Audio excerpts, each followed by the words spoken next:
Ranieri, 5 substitutions a very good idea. Watford manager Claudio Ranieri says he is in favor of the idea to allow teams to make 5 substitutions after the International Football Association Board's advisory panel recommended making the option permanent.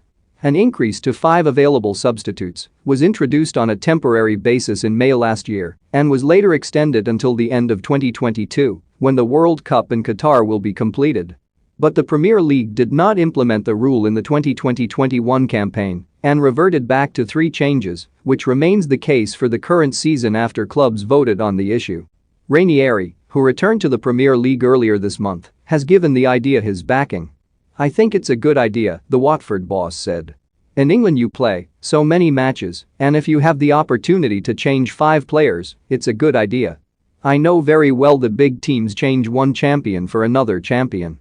But also other teams can put young players on the pitch, give them experience. I think it's a very good idea and I support it." 5 substitutions were allowed in this week's Carabao Cup games, while European competitions also apply the rule. Ralph Hasenhüttl, like Ranieri, is also a big fan of the rule. He said, "It is a fantastic thing.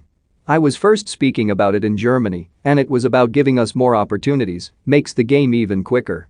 When players are running out of energy and they are fighting for everything, I think with 5 subs, the quality of the game stays higher until the last minute. I will be a fan of the 5 subs." Burnley boss Sean Dyche thinks the Premier League's biggest clubs would benefit if the league implemented the rule. He said, "The point I made was it is favorable to the big clubs, quite obviously.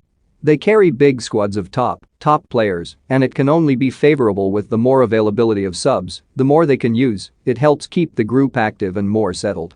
There are bigger squads, factually. There is a lot of money spent on squads, so I get that side of it, but when you go to a competitive advantage, it has to be more competitively advantageous for a group that has 25 international footballers who can use 5 subs than a smaller group like ourselves that